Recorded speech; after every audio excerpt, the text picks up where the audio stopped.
Today, you're going to see my good fortune in going from this to this.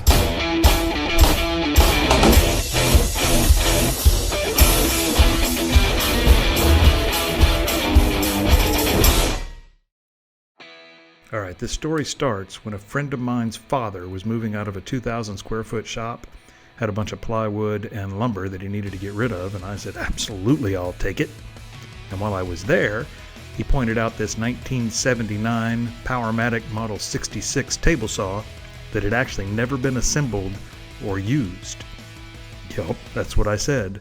The motor was still wrapped up in plastic. So I bought it. Now let's put it together.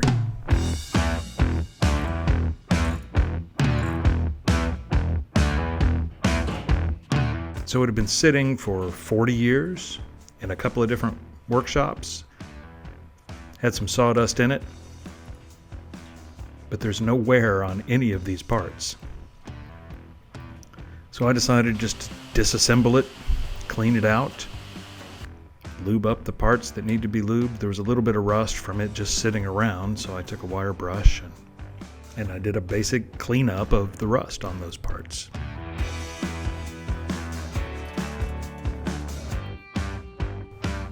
Then I took off the magnetic switch. Took the motor cover off, and like I said, this motor was still wrapped in plastic, not a scratch on it. I was missing one belt pulley. It's a 3-belt system in this saw that POWERMATIC did away with in the 80s, and I ordered a 2-belt pulley that was the same size from Grizzly. Then I mounted the motor, and I got both belts on and got them tensioned the way they need to be. And tighten it all down. And even with 40-year-old bearings that had never been used, it ran smooth as can be.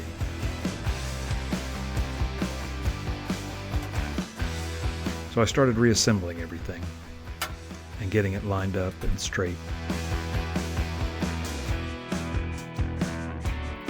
I'm not an expert at wiring, and it took me a little bit of time and a little bit of stress to figure it out, but I did get it wired up right to where I didn't electrocute myself or blow myself up. And I made sure that I used all the right equipment to make sure those cords don't get pulled out and ruin everything. Put the back wing on, got it straight and level. Put the rails on. And I had to buy some hardware that I was missing to make all this work.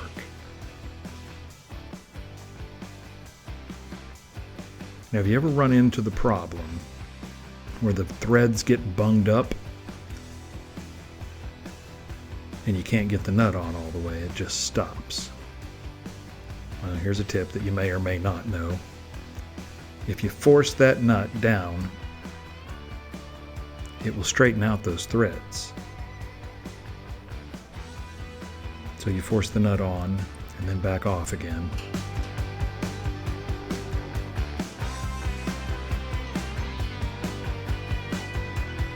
And it'll straighten that out to where now I can hand tighten that nut.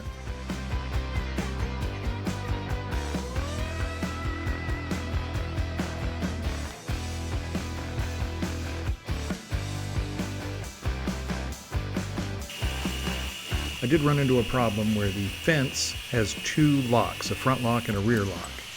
And the rear lock wasn't locking because the rod was too short. So I cut it in half and added a piece in the middle with my less than perfect welding skills. And I reassembled the fence and tested the locks. And that seemed to do the trick. It locks on both sides now. Now I use a Scotch Brite green pad and some WD-40 to clean up the cast iron.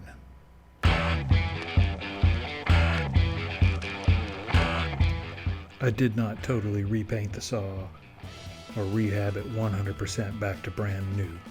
It's a 40-year-old saw, and I'm going to use it like a saw.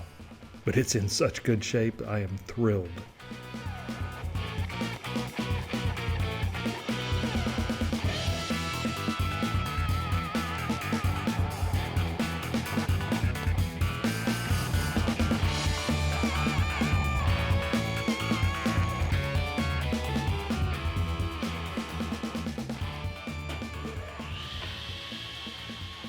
I wanted to say this was the first cut ever made on this saw, but somehow I didn't get that one recorded.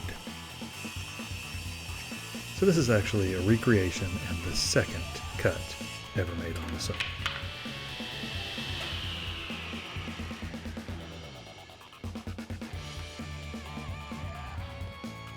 Thanks so much for watching.